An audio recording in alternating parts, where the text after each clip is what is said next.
Hey everybody, welcome to the first ever Sick and Wired podcast. I am one of your hosts, David Fraley, who's the PR manager, who sometimes writes things. I am sitting alongside Nathanael, who is our associate editor. Last name redacted. Also, he's not sitting next to me. We're not in the same room. It's in spirit, dude. I'm sitting next to you in spirit. And I'm also sitting next to Brandon, who is one of our staff writers. Hello.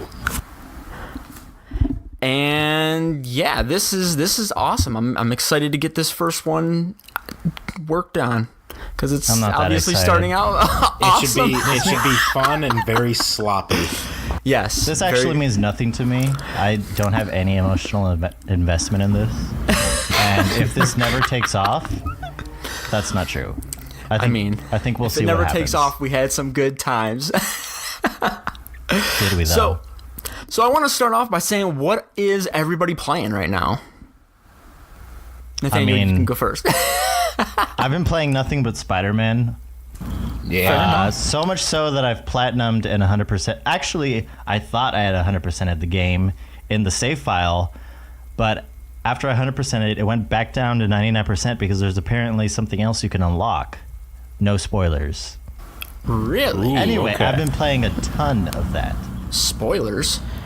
Yeah, I honestly, even now, a little while after it came out, if you're still not playing Spider-Man, if you say you're still not playing Spider-Man, you're probably a liar. I would agree with that because I am still playing Spider-Man. So this is being recorded on a Friday, and yesterday at 11:30 at night, I am dead tired, and I'm just you know what? I just want to beat this game. I've already played it enough. I just want to finish the story so that I can, one, talk to other people about it, and two, talk about it tonight because that's going to be one of our main topics. But I just I wanted to finish the story because I'd heard so many good things about it. I was I got to do this. So I kind of just bulldozed through the entire main story, and now I have 23% left of the game left to do. So yeah, once I beat the game, I had done so many side quests. I was at 94% when I beat it. But we'll get more into that. So Brandon, you've also been playing Spider-Man. I'm assuming. Yes, absolutely.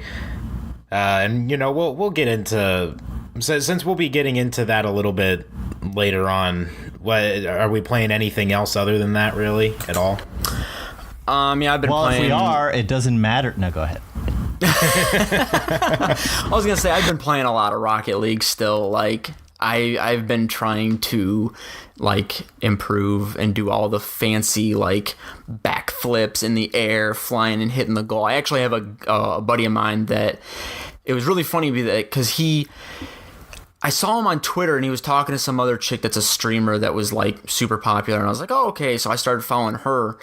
Well, then he started following me, and I find out that the guy actually lives 15 minutes away from my house, and this kid is absolutely insane on Rocket League. And I literally just told him today, I was like, I need to play with you because I'm god awful at this game, or at least not in comparison to him. He just had a compilation video, and I'm like, oh my god, I dream of doing stuff that's even halfway decent.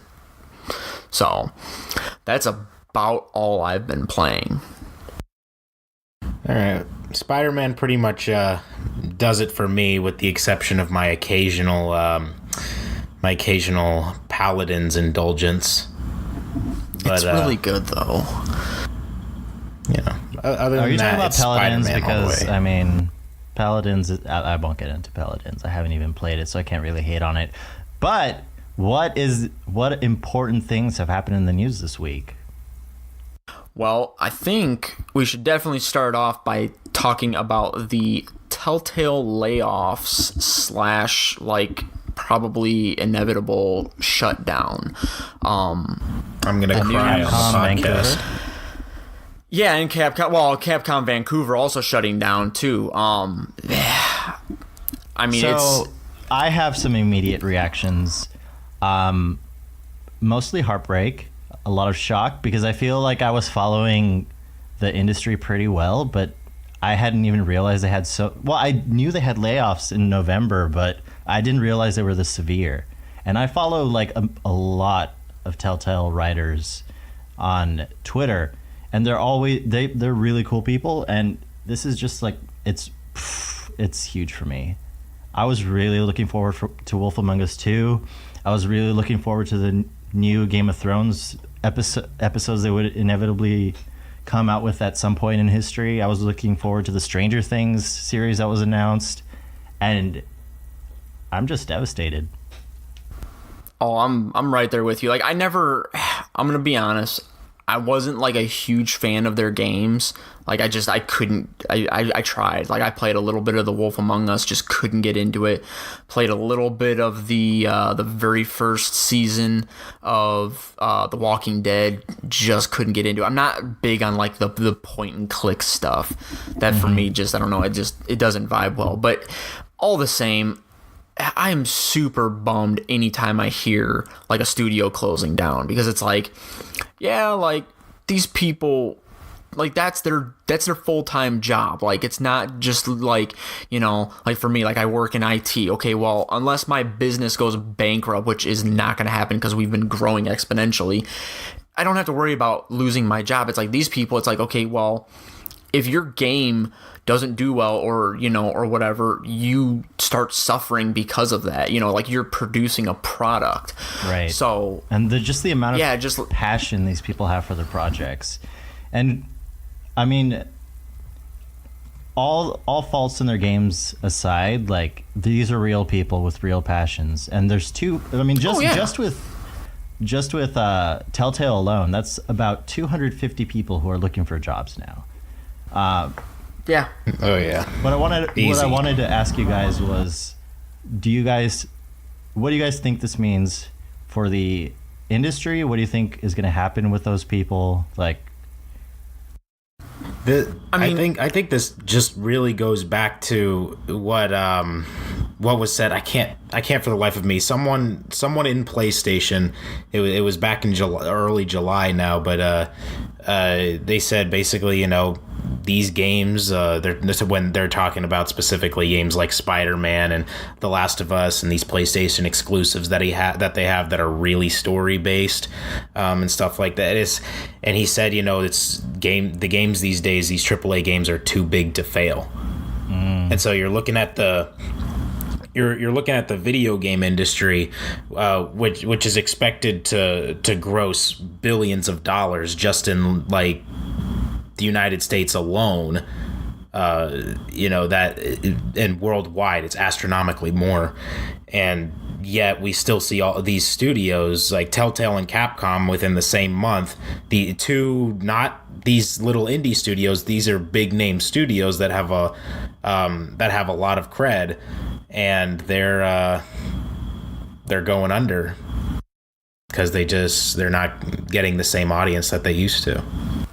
Well, and to kind of be honest here, like Telltale hasn't closed down yet. What they, and I want to make sure like our audience understands that, like, they haven't closed down just yet. They've done a lot of layoffs to where a point now they're down to like a skeleton crew of 25 people. 25. Yeah. So what I really do hope that they don't close down. What I hope that they do is, because their games are still good. Like, there's obviously tons of people that love playing their games. I hope that what they do is get this new engine, because apparently I think they're using like the new Unreal 4 engine instead of their Telltale engine, just because of how bad it was running some of these games. I know there was a mention of Unity at some point, but whatever. Even Unity, like Unity's come way, like a long ways since like when it first started, as far as like being comparable to Unreal. Like, if you were first starting off doing game design, you're like, okay, well, I should probably go to Unity because it's a little bit more user friendly and I can mess around and get, you know, decent graphics. I mean, honestly, anything is better than Telltale's engine. I'm just saying.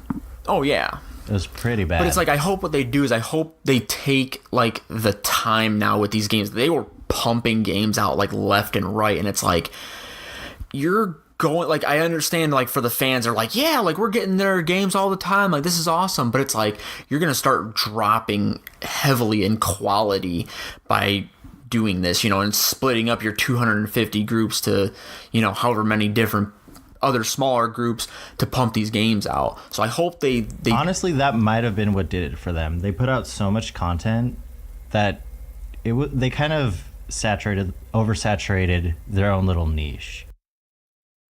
Yeah. And I feel like what Telltale does best is making amazing story experiences. They have great writers, but that's like their biggest thing. And if I feel one reason I asked the question about like what does this mean, like where I think would be amazing for a bunch of studios, like I don't know, Insomniac, Blizzard, whatever, just to pick up a bunch of these writers, and we could see an increase in the quality of just writing in the industry, because there's so many talented writers that worked at Telltale. Oh, yeah. Well, I know there's, like, I'm friends with a bunch of people that are in the dev industry, and they've been, and it's, I don't know, for me, it's really cool to see it, like, immediately when any studio ever, like, bombed or whatever, and they go under and they have to close their doors. A lot of my friends in the industry were, like, automatically reaching out, like, hey, if you guys need jobs, come and apply here. Like, the company that I'm at is literally looking to expand, you know, and they're like just like helping them out. So to answer your other question, like, what do I think is going to happen to these people that were laid off? I know for a fact they're going to find jobs. Like, having any of the Telltale games on your resume is immediately going to give you, you know, people are going to look at you a lot higher, you know, than if you worked on like because of those, Candy because how Conundrum 3. Yeah, or SNK Heroine, you know. hey guys, if I can interrupt real quick, because like for those listening, this is Friday again. We're recording this, so details on this Telltale closure are coming out like right now. Yes, and so I've just been browsing around while you guys are talking, and it's already been confirmed that not only are they canceling like officially The Wolf Among Us 2, which was set to come out next year, and the next Game of Thrones. Not only that, but they are officially calling it a closure. And the only reason they have 25 or so people still on staff is to fulfill the obligation to Netflix with their Minecraft series. And then on top of that, and this is the saddest news all day, I think, they said that The Walking Dead, the final season, will not even finish. You're not serious. It will end with episode 2. Are you serious? Episode 2 is going to be the last episode of Walking Dead, the final season.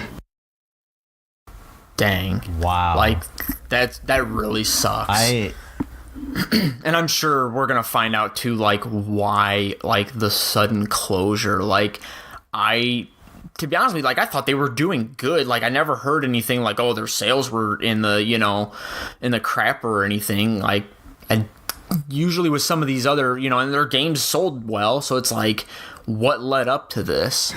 The only thing I've ever heard is in the past couple months, there has been talk of Telltale being like in a bad financial situation, but they called it like a restructuring. Right. So they didn't really, and I'm wondering if this was I wonder if they knew that this was going to happen. I wonder if this was like an inevitability.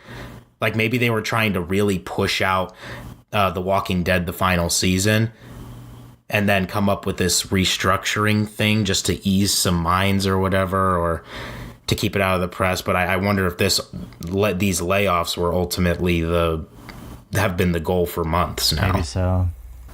I mean, honestly, I don't know. It's that really sucks. This is pretty sad. Well, we do have other news. Like we do have good news, like the PlayStation Classic coming out. Before we move on to that, only $100. We wish the best to everyone at Telltale, and we hope you all find amazing jobs. Oh yeah, keep on writing those stories and programming. Do those amazing things you devs do. They're I all guess so one of the talented. things too, and I kind of forgot to say this a little earlier, was that like these guys didn't, like, none of the people that got laid off got any severance.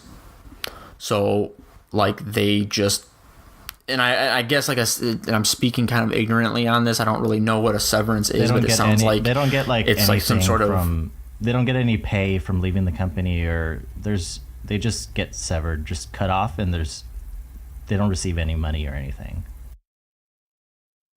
yeah. Like, there's no help for that Like, after they get laid off. No, it's like, yeah, God, yeah. Like I just, like I really do hope that these people find jobs like super quickly. So if I'm gonna put this out there, if you're a dev that used to work there and you happen to, work there and you're listening to our small podcast, like, reach out to me and I will reach out to some of my dev friends and see if we can't land you a job, because this is like super crappy, and I wish everybody that got laid off like the best of luck in trying to find another place of employment. Definitely. So PlayStation 1 Classic, not to underscore or undermine. I was gonna say, on to some not to happier undermine news. Telltale, but yeah, PlayStation 1 Classic, thoughts, $100. Too high? Too high. What do you think is a better... Too high of a price. How about Okay, you, Brandon? What do you think would be a good price range? It's hard to say. The thing is that they're really trying to piggyback off of what Nintendo did with the NES Classic that they came out with. But the thing is that was, I think that's $80. And but the thing is that was probably worth $100, because there are just so many classic titles that came with the NES. I don't know if the same can really be said for the PlayStation, at least not of that magnitude. I think this is... And at least not for the games they can get a hold of. Right. Honestly, I'm definitely not spending $100 on it. I would say this is probably more like a $50 type of thing that I'd spend $50 on it, maybe. And I am right there with David, you. what are your because thoughts? I know you it's have a like, lot of okay. Oh, I have so many. I have so many thoughts. Period.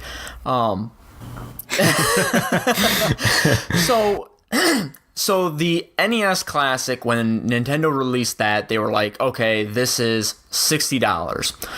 Then when they brought out the SNES Classic, they were like, oh, we're gonna do $80.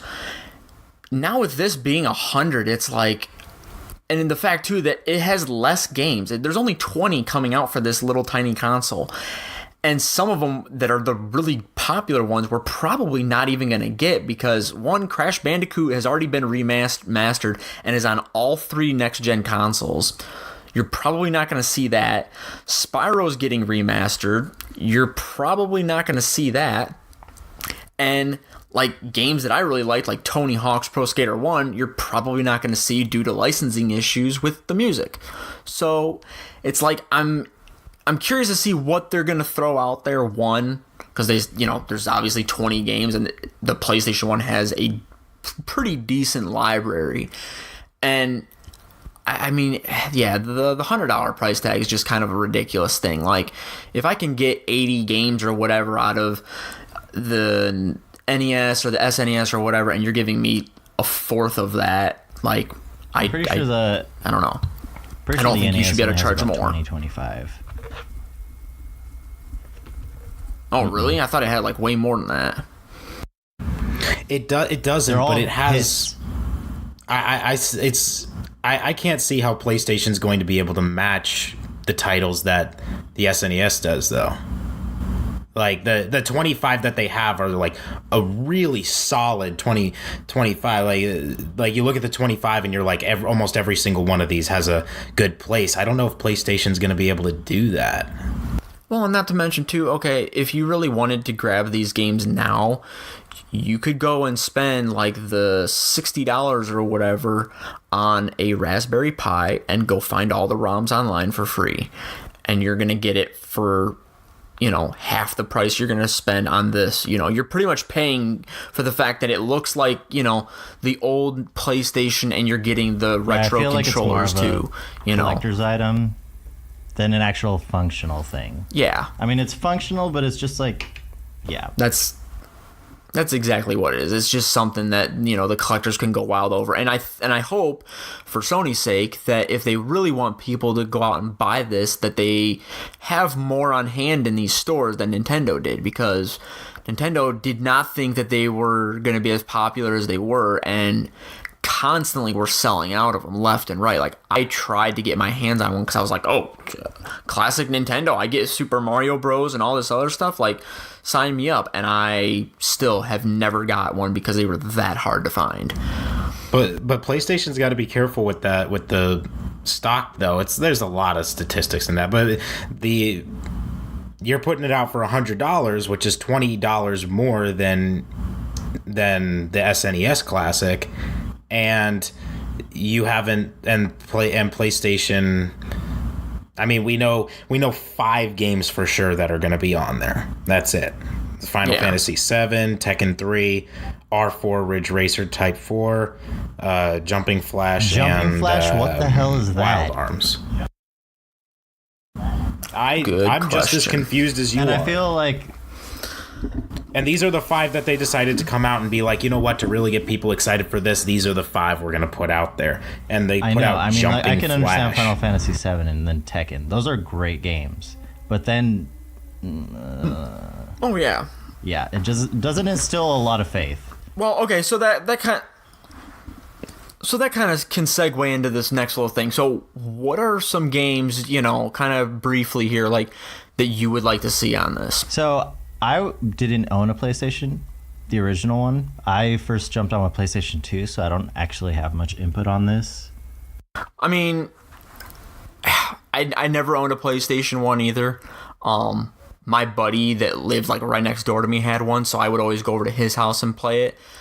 But see, it's like a lot of the games that we played were some of the bigger games, or games that like I don't think that they're going to get the rights to put on this. Like, I would love to see I think it was Star Wars Dark Forces on there, like, just for pure nostalgia factors. Like, I would just love to go back and play that, because me and my buddy struggled getting past like the first level, and I would love to see, you know, like where my gaming skills are at now, you know, if I could actually get past that stuff, you know, again.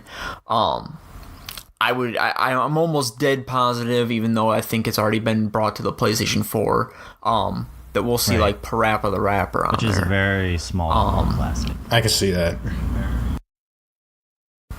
Yeah, like a lot of people liked it, but, you know, it didn't have like the super popularity kind of like some of the other ones did. You guys mentioned before with Spyro and Crash Bandicoot, they've been remastered, and with one coming out, I don't know, the timing doesn't seem that right. Yeah, I mean, and if they do put them out, fantastic. Like, that still is going to be like a major selling point. Oh, I can spend $100 and get all of these games, you know, and I don't own a PlayStation 4. You should. I don't know why anybody doesn't have a PlayStation 4 or at least a next-gen console in their household at this point, since we're at the end of the generation. But, yeah, I mean, like, I don't know. I just...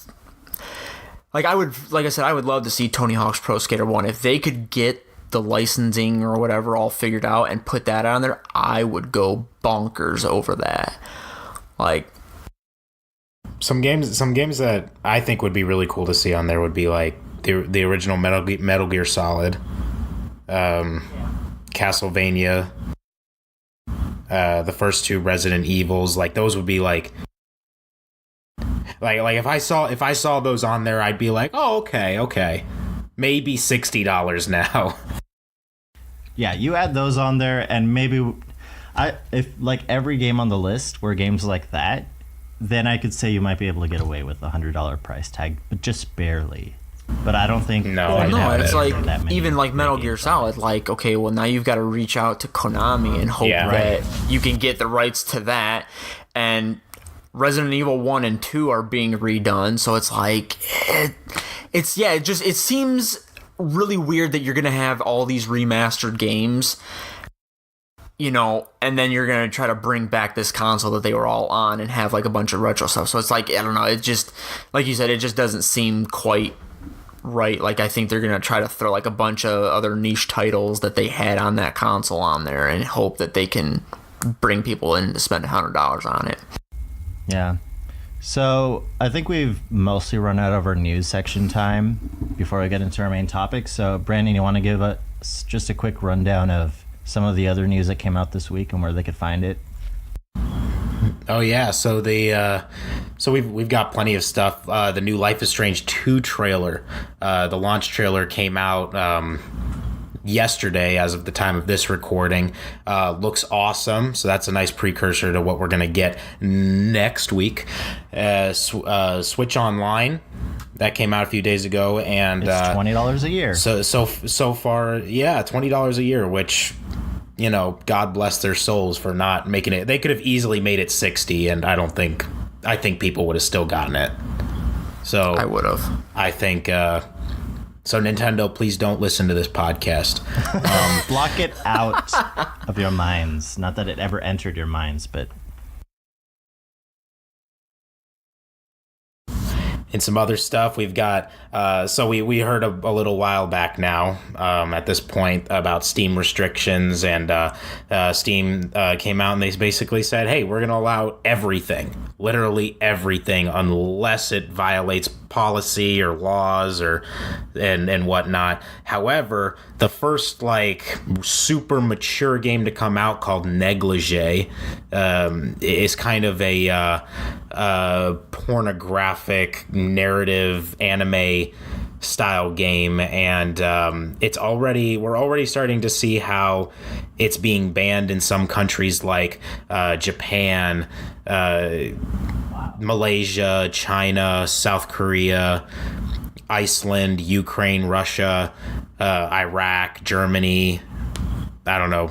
I'm just looking at a list and I'm picking out random ones, but all of those and some more are not getting the mature content. They do have a non-mature version of it, but I mean, as non-mature as a game about a lingerie store can get, but they're not getting the ultra mature content. So that's kind of just a follow-up on the Steam restrictions thing.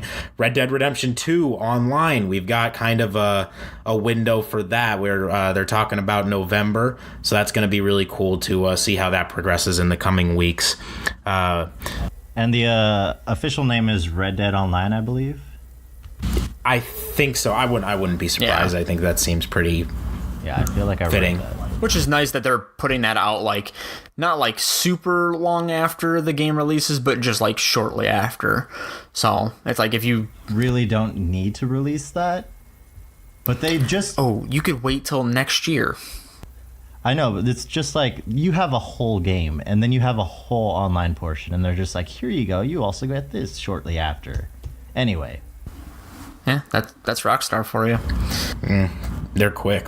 Vampire, this is starting to get into some older type news, but so Vampire announced a little while ago that they're going to have an update with a new game mode, so new story mode and a new game plus mode. And I personally, so there's some things about that combat that I just really don't like. So I've seen this news and I've been keeping track of it. And just yesterday or today, I can't remember, but they announced that the update will be coming on the 26th the next week.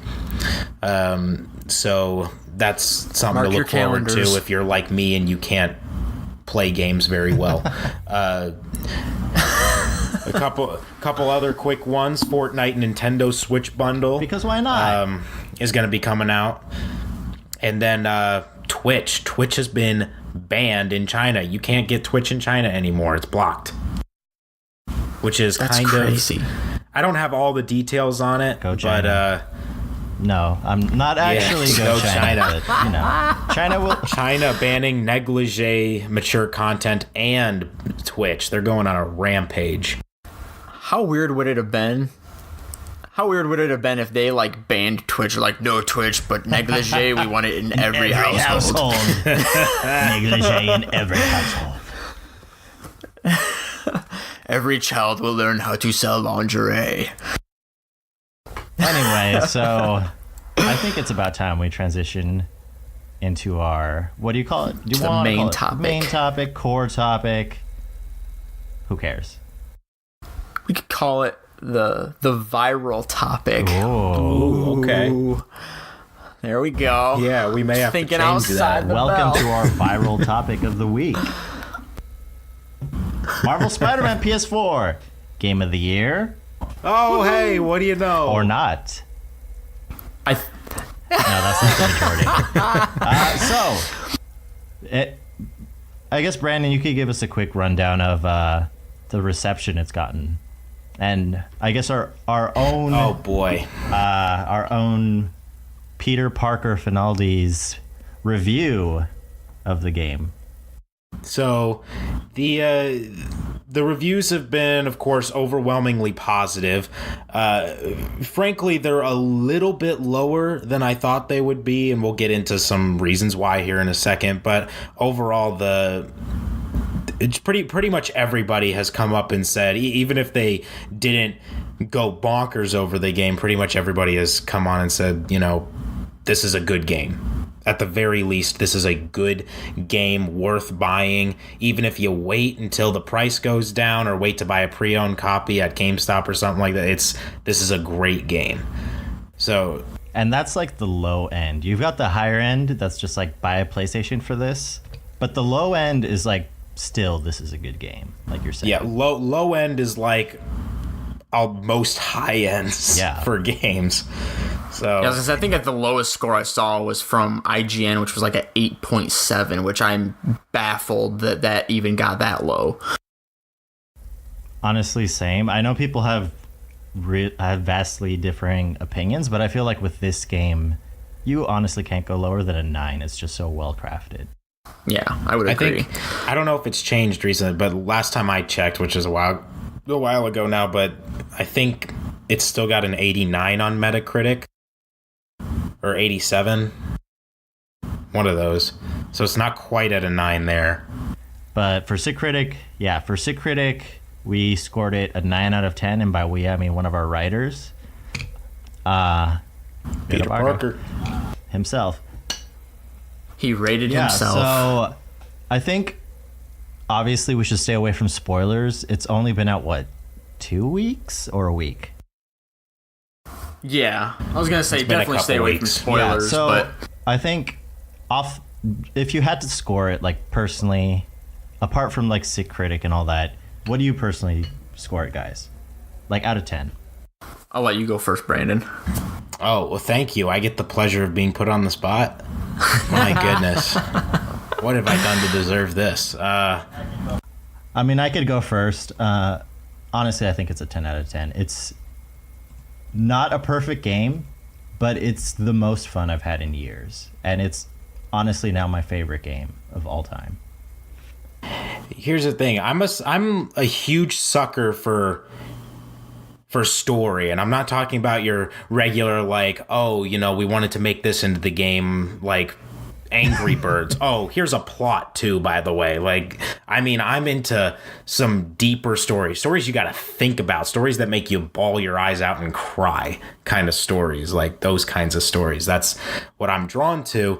Spider-Man by no means has that level. I did tear up a little bit at the end. Again, no spoilers, but it's really not, the game isn't praised for its amazing story or anything. It's kind of your basic superhero type storyline that you would come to expect to see for the most part. But even still, as someone who loves story and values story so much, I've got to give it's got to be a 9 out of 10 at least, like you said, because I can't give it a 10 out of 10 simply because 10 out of 10 implies either no bugs, no boring parts, no this, no that, no negatives at all whatsoever, or all of the negatives are just simply overshadowed above and beyond. And I don't know if Spider-Man really does that quite, but it's close. I would have to give it a 9.5. again, it's one of the best stories I've yet to play, watch, read, anything. And what's really funny is that while playing this, I actually went back and watched Spider-Man 3 because I couldn't quite remember if I'd watched it or not. And I got halfway through Spider-Man 3 and I was like, I really just want to play the game because it's already got a better storyline than this movie. I mean, Spider-Man 3 is the worst Spider-Man movie, but I understand. Yeah, but I mean, it was the only one on Netflix, let's be honest. But but it was just like, yeah, like I've always, and I might be a little biased because Spider-Man's my favorite Marvel character. I love just, swinging through the city. Like, they nailed that mechanic so well. The different, just the way everything looks is just highly polished. I know there's been a couple bugs that people have like recorded and thrown up on YouTube. I have not come across really any of that. There's only one that I had, and it wasn't even game breaking. I just saved my game and rebooted it up, and it was fine. Yeah, I came across one bug where I was inside of a building and I couldn't get out, and it was not a building you were supposed to be in. But I've played like dozens of hours, and that's all I came across. That's really well polished. Well, and mine wasn't even like that. Mine was, I was trying to get all of the towers so that I would open up the map entirely. And there was one final tower that I had to get over in Harlem. And for whatever reason, every time I ran up to it, I never got prompted to press triangle to do the little, game thing where you're trying to match up the wavelengths in order to unlock it. It just would not give me that prompt. So I was like, okay, pause, save, close the application, reopen it. The minute I did that, I was able to do it. So it was like, again, like something super duper minor, but... And this is an open world game. Yeah. Like, that's impressive. Well, so many open world games can't do it like Spider-Man does. Well, not only that, think of the fact, too, that there are still, like, some open world games where you're loading into certain areas. Like, outside of going into, like, buildings and stuff, you can... And fast travel. Yeah.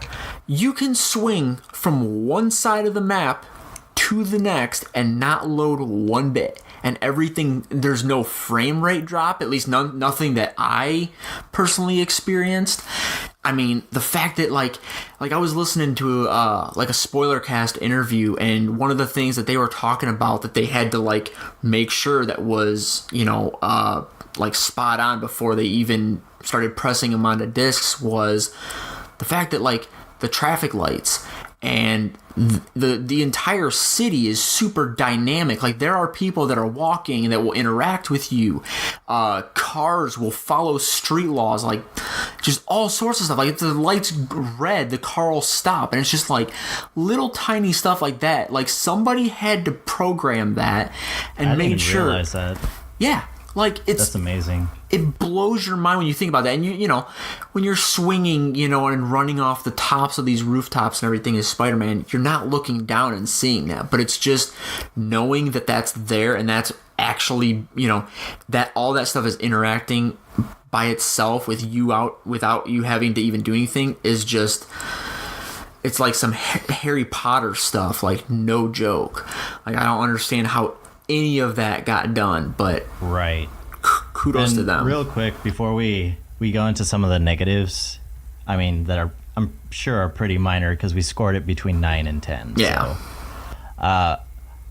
I agree with you, David. I think this is honestly it's the best Spider-Man story I've experienced. Now, I've read probably the first 150 issues of the original Spider-Man comic. I've seen the movies. I've played few other games with Spider-Man in it.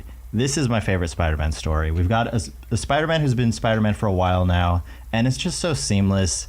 By the end, honestly, like, I was crying. For me, this was everything I wanted from a Spider-Man game.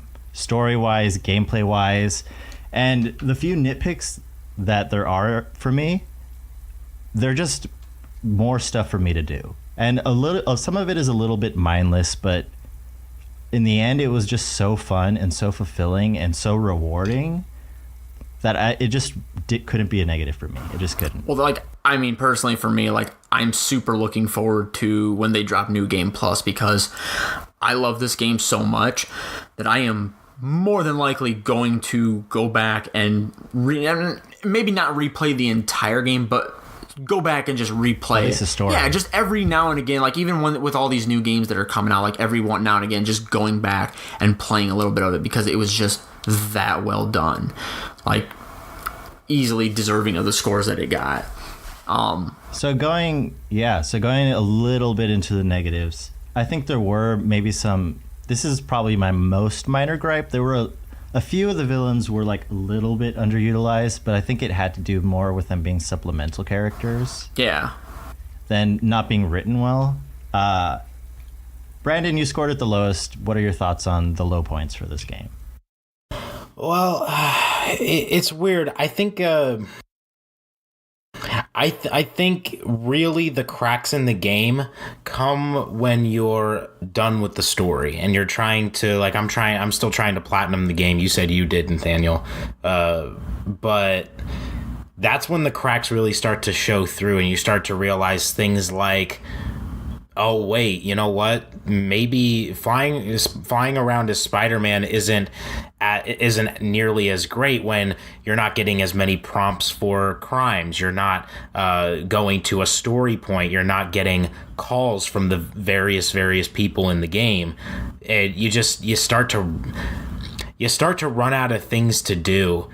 And I mean, it's not like that's too much its fault. I mean, the game's got to end at some point, but at the same time, and it's got like a lot of content, but I keep going. But at the same time, it's like it just does get boring for those who try to platinum it. Like, I'm to the point where in order to platinum the game, I've got to fly around. I keep saying that I've got to swing around, and I I got to swing around. Spider-Man, not fly man. Yes. So it's one of the suit powers is you just fly now. There's no more swinging.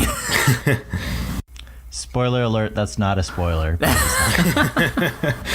But you really start to realize how monotonous and boring it can be. Like, I've used the fast travel easily twice as many times as after the story ended than when it was going on.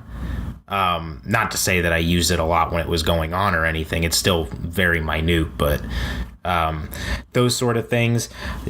I'm not even going to talk about pigeons, but Okay, I was like, don't say too much because that's one of the things that I have not done yet, and I'm like, okay, we need to talk about pigeons. Those freaking flying rodents are I don't understand why they're in this game. In that, let's just say that side quest. Why? That is all.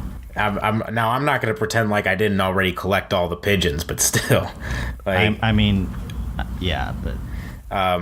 but other things like, right now I'm to the point because I not only do I want to platinum the game and do everything, but I want to unlock everything. I want to unlock all the gadgets. I want to unlock all the suits. I want to unlock, but these challenge tokens are kicking my butt. Trying to get the because you can get 3 different tiers after you finish a challenge for the Taskmaster. Right, and character. You get either 1, 4, right? 1, 3, or 5, 6 tokens. 1, 3, or 5, I think, and you end up. Just today alone, before we started the podcast, I was grinding away trying to get these, and it's just, you have to do it so many times. Sometimes maybe I'm just really inept, but no, I agree. Yeah, I have to go through and in order to lock all the necessary. In order to get the necessary amount of tokens to unlock the suits and gadgets and stuff like that, I've got to keep replaying and replaying and replaying these challenges, which frankly are not that fun. They're not anything different than what we've been doing the entire game. I mean, you beat up some bad guys, you follow around a drone, which may as well be a pigeon. I mean, so the challenges are my least favorite part of the game. I'll stomach the pigeons over the challenges. But it's still like small enough to where you'll still give it a 9 overall. No, yeah, it's just again, Yeah. it's just these cracks that, you know, when the story's over and, you know, the characters are kind of done with their thing, it starts to show through a little bit. But I feel like that is going to happen with most games, and that's why I feel like it's hard to get a 10. If you gotta earn that 10. David? All right, this might be an unpopular opinion, but It will be. It will be. I'm going to start off by saying, yeah, I don't think the challenges are necessary. I think it was just, again, something kind of filler that they threw in there. I don't ever remember a Taskmaster being part of the Spider universe. He's probably like a really niche, like. Yeah, like he was like in one comic in one frame, and then that was it. Like, just, you know, like never again. Maybe because even the writers were like, God, this guy's annoying. But yeah, like doing that, those are boring. But my least favorite stuff, it seemed, was doing the Mary Jane and Miles stuff. I'm gonna punch you in the face. See, yeah, why are you gonna rag on my boy Miles and my lady sexually appropriate female companion Mary Jane like that? Okay, so here's my reasoning for it. I feel like that's a little bit spoiler. Well, We can not preface really. it, but- okay. Because, I mean, I would figure by now, at least, you've at least played the game. If you haven't, shame on you. Go pull out your 401k and buy this freaking game. Give us a quick rundown on why you don't like it. Just very quick. Okay, I bought the game for Spider-Man. The game is Spider-Man. I understand these are characters in the Spider-Man universe, but I bought it for Spider-Man. I don't want to be I am getting so amped on, like, man, I'm playing Spider-Man. Like, I just want to go and beat people up and get further in this story. And now it slows down, and I have to play Mary Jane Watson, which, by the way, thank God they didn't make her a damsel in distress, because I've seen enough of that in the movies. I was getting a little tired of that. I thought they did that really well for her, but I was sick and tired of, let me sneak around. Oh, don't want to hit these boxes because I'll alert every stupid person in the building, you know, or Miles Davis running away from Rhino or whatever. It's just like, I don't want to do these. These are so boring. If you do one thing, if I knocked over one measly box, if I dented the corner slightly, game over. You have to do it pretty much, you know, like, I mean, it has little checkpoints, but you have to go back and do that all over again. And it just, I don't know, I didn't like those. I dealt with them because they were there and I got through them, but definitely not one of the highlights for me as far as that game goes. See, now I personally can stomach that pretty well. Honestly, there were times where it came to be part. It was a Mary Jane or Miles part, and I was like, you know what, this is perfect right now, because honestly, you get tired of beating up bad guys sometimes. It just it happens. Okay, and I feel like that would happen for most people, is they wouldn't want to, especially since the enemies aren't, again, going into the negatives and stuff, you know, the enemies aren't particularly super interesting or super detailed or super, I mean, you're doing a lot of the same moves and they do a lot of the same things. It's just, and it becomes a little monotonous. I think this was a good way to break it up a little bit, make it new a little bit. I agree. You know, that's why I said it was like an unpopular opinion, because I liked the constant action, but I mean, I'm also coming from, you know, like when I played like even like some of the Witcher games, like there was really no like downtime. It was just, okay, you're running over here, slashing somebody, running over here, slashing somebody. Like I live for that. So when they brought those in there, I was like, okay, like I understand why they're here, and they're definitely appropriate for being placed where they were in the story. And I understand like the importance of those situations that had to be done, but they did nothing for me. I wasn't pleased by having to do those. I will say they were overdone, especially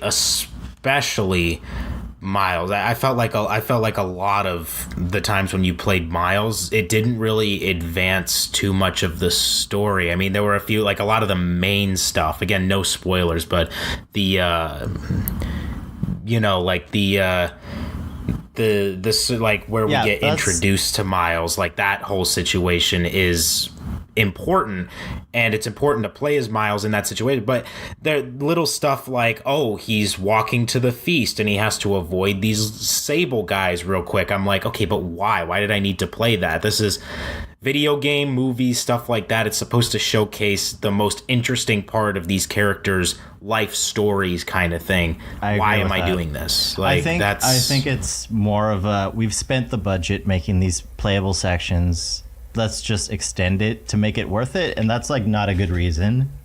No. And I feel like that's my biggest problem with this game. There's just so many little moments that get repeated that become a little bit monotonous, that if you're trying to platinum the game, if you're trying to 100% the game, it's going to get boring at some point. It's going to become repetitive. But if you just play this game just to do all the best parts of it, it's amazing. And if you do this game to just enjoy the story, it's going to be amazing. If you do it for all those minute things, it's because you have some motivation to finish, some motivation to want to do those things to unlock rewards. And I feel like what you unlock makes it worth it. There's so much to unlock in this game. So many outfits and my gosh, Easter eggs and gadgets. I'm telling you, I'm looking at, like, I like to look at my list of trophies that I have. I think I have like 80 or 85% of the trophies on PlayStation, and some of them say hidden trophy. I'm like, just tell me what I need to do. Yeah, but you can. I must get it. Yeah, you can. I looked it up. You can view the trophies. You don't have to like from the thing. They actually added in a patch like a while ago where if you go over by the trophy, you can actually press square and it will tell you what you have to do. Ah, I didn't know that. I use the app, the PlayStation app, which I'm probably one of the 3 people that does. I still use it. But well, then there's one more, and Nathaniel, it better be you. I use the PlayStation app, but not for that. So yeah, I'm going through and it's like purchase all suits and then hidden trophy. What the hell is this? Anyway, I platinumed this game. I thought I had 100% on the file, but I do for the trophies, but for the file now it's 99 because there's a hidden suit that you unlock later. But this is my game of the generation. I think The Last of Us 2, maybe it's just bias, is going to top it, but this game is just, for me, it's everything I wanted in a game. It fulfills that OCD tendency to unlock everything. It has great story, great gameplay. It's just everything I wanted from this game. And Insomniac Games did a fantastic job on this game. I concur. And I think with that, we should probably wrap this bad boy up. Is that it for Sick and Wired number 1? This is Sick and Wired number 1. Hoping people like this enough to go to number 2. I'm Nathaniel. And I am David. And I'm Brandon. Thanks for joining us.